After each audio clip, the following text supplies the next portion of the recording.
vai morar ali e Deus anuncia a Abraão que ele vai destruir a cidade de Sodoma. E quando Deus fala que vai destruir a cidade de Sodoma, nós vamos ver aqui o que acontece. Vou ler com vocês aqui, Gênesis capítulo 19. Gênesis capítulo 19. Você sabe, primeiro Deus apareceu para Abraão e Sara lá em Hebrom. Eles estavam lá perto dos cavalhais de Manre.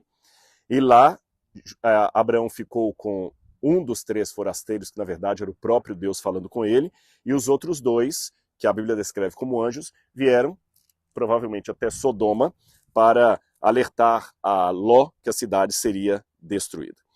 E ali diz o seguinte, Gênesis capítulo 19, verso 23. O sol estava nascendo sobre a terra quando Ló entrou em Zoar. Então o Senhor fez chover enxofre e fogo sobre Sodoma e Gomorra.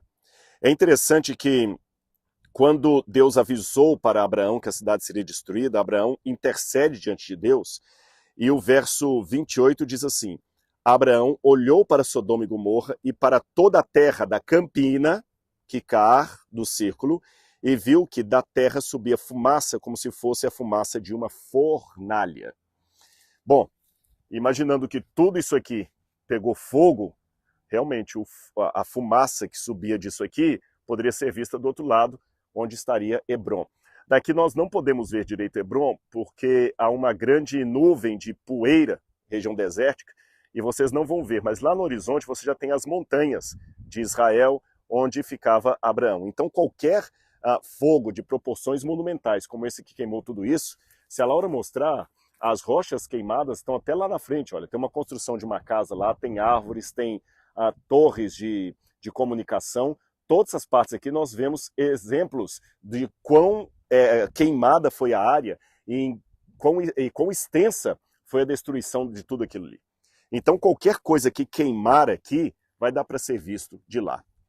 Agora nós temos uma explicação para essa queima aqui, já mostrei para vocês a cidade destruída, a cidade de Tal Haman, já mostrei para vocês as cinzas que pulverizaram a cidade e em redor também a marca da destruição.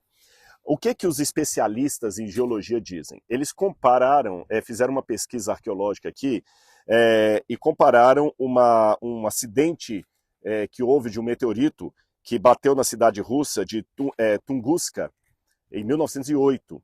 E esse meteorito, melhor dizendo, queimou toda a cidade, pulverizou tudo ali e causou uma destruição muito similar a essa. Então, o que indicaria as pedras terem derretido desse jeito, como vocês estão vendo aqui, seria um meteorito que bateu aqui. Mas o grande problema é que nós não temos a cratera desse meteorito. Porque se o meteorito caiu aqui, deveria fazer aqui uma grande cratera. E não há. As montanhas estão preservadas. Você pode ver. As montanhas, o vale. Então, como é que o meteorito provocou isso se não há cratera? Um outro tipo de evento geológico que poderia causar essa forma de queima das rochas seria um vulcão.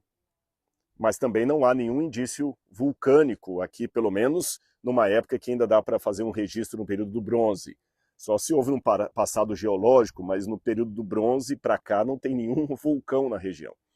Então aventaram uma outra hipótese. Hoje é a teoria mais aceita entre os especialistas. Que um meteorito caiu até aqui, um meteorito com a potência de 9.000 vezes a bomba atômica de Nagasaki e Hiroshima. Eles acreditam que essa pedra deveria ter um diâmetro de 50 metros, aproximadamente, 50 metros. Só que, por alguma razão, a 4 quilômetros de atingir a superfície, esta pedra explodiu, esse meteorito explodiu. Eu estou usando a palavra pedra, eu não sou geólogo, então estou usando de maneira leiga. Eu sei que nem sempre pedra e rocha são as mesmas coisas, então estou falando apenas uma linguagem leiga. Estou reproduzindo o que está em artigos científicos. Esse meteorito, a 4 quilômetros acima da superfície, ele explodiu. Um meteorito de um diâmetro de 50 metros. Ele explodiu, e quando ele explodiu, uma onda de calor muito grande foi produzida, similar a uma bomba atômica. E aquela onda de calor que foi produzida saiu queimando tudo, derretendo tudo, inclusive a cidade de Tal Haman.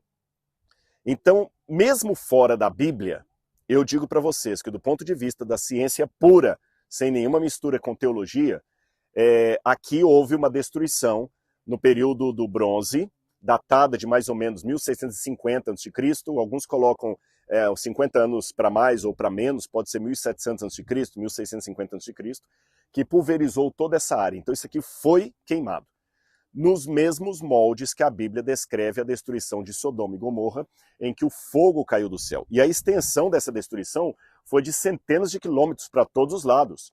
Alguns acreditam que até mesmo a cidade de Jericó, que fica lá do outro lado hoje no território israelense, a cidade de Jericó também foi afetada pela onda de calor que foi produzida depois que o meteorito que ele explodiu e foi por toda essa parte aqui, tudo isso aqui foi afetado. Então você tem realmente muitos indícios de uma destruição por fogo. E, quero relembrar, um fogo que veio do céu. Aqueles mais céticos não deixam de perceber a semelhança entre o que nós vemos geologicamente aqui e o que está na Bíblia Sagrada. Então, qual a explicação que eles dão, já que não querem acreditar na historicidade do texto bíblico ou na inspiração profética da Bíblia Sagrada? Bom, um geólogo secular, o ateu, ele vai dizer para você que talvez foi a memória dessa destruição que houve aqui que gerou o mito da destruição de Sodoma e Gomorra. Essa é a explicação que eles dão. Houve uma destruição em massa aqui, as pessoas testemunharam isso, e a partir dessa destruição criaram o mito de Sodoma e Gomorra. Eu, particularmente, prefiro trabalhar com outra hipótese, que a história de Sodoma e Gomorra possa sim ter sido um evento histórico que realmente aconteceu nesse lugar aqui, tá bem? E foi altíssima a destruição. Eu falei com vocês quando a gente estava lá no sítio arqueológico, foi mais de 2.000 graus Celsius de calor. Então imagina, um calor acima de 2.000, alguns colocam até 2.100 graus Celsius. É muita coisa, derrete tudo isso aqui, equivalente a 9.000 bombas atômicas de Nagasaki e Hiroshima. Então realmente não era para ter ficado nada aqui.